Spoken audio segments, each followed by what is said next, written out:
is described as quirky with a unique sense of humor, selfless, humble, hardworking, and faithful.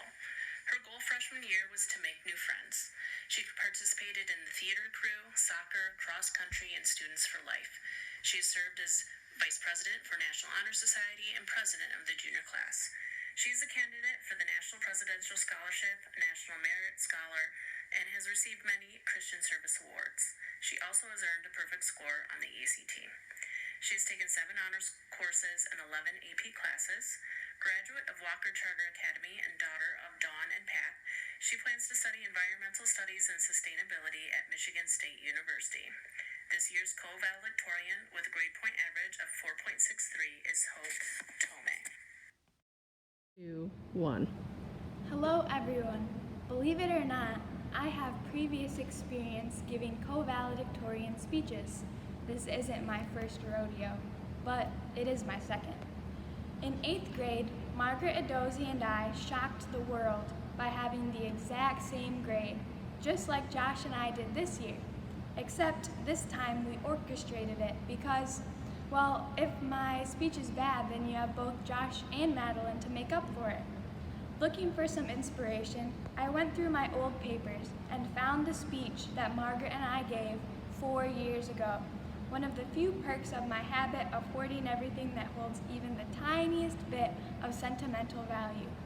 Honestly, I could have just given that speech, and the only people who would have known are Hannah, Evan, and Justin.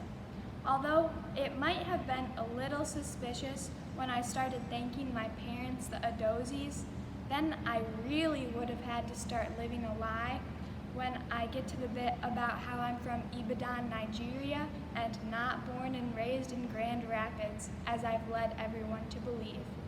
I wasn't really in the mood for creating a whole new identity for myself, so I settled for recycling a few ideas from Margaret's and my former selves.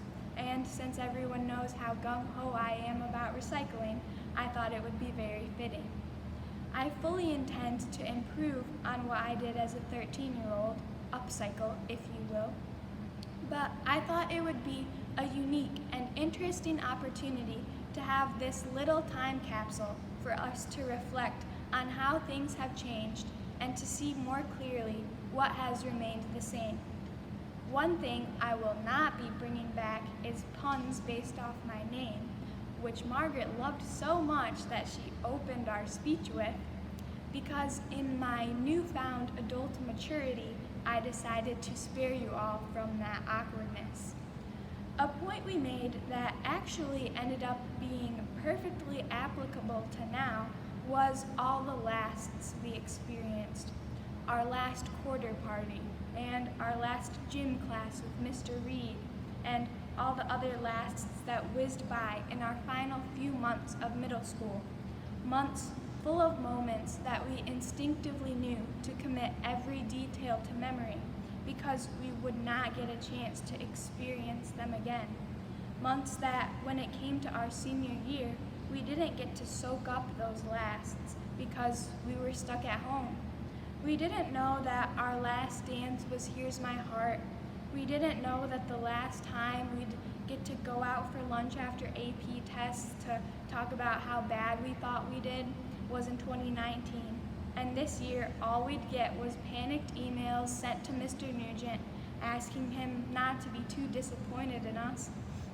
We didn't get the chance to notice all the little details of our lives and realize just how much we would miss them. But those lasts weren't robbed from us. They just happened before we expected, leaving us with pure memories, untainted by anything other than our joy in the moment. This unprecedented time has taught us not to take anything for granted and live every day like it's your last, and all those cliches that don't really mean anything anymore because we've heard them so many times. But maybe it taught us one more thing, that living as if we have all the time in the world has its perks too. Not worrying about having a memory to look back on actually ends up making us better memories. Megan, Lauren, and I danced to One Direction at Here's My Heart without the pressure of knowing that it was our finale, and I can't imagine it having gone any better. And I'll always remember how I fell asleep during my AP environmental exam last year because I was so sick, but then I still passed. I don't think I could have swung that with AP Calc, so maybe it's for the best that it was a 45-minute exam. The last and arguably most important thing for us to do as graduates is to thank everyone who got us here. Our parents, siblings, friends, and teachers are everything that made West Catholic what it was for us. What Margaret and I said 4 years ago still rings true. Our teachers and parents are examples of people who have made it through the period of life that we are in now, and they have spent our entire childhoods trying to impart some of that wisdom to us to help it go a little bit more smoothly. And our school, West Catholic instead of Walker Charter, has been working to prepare us as well.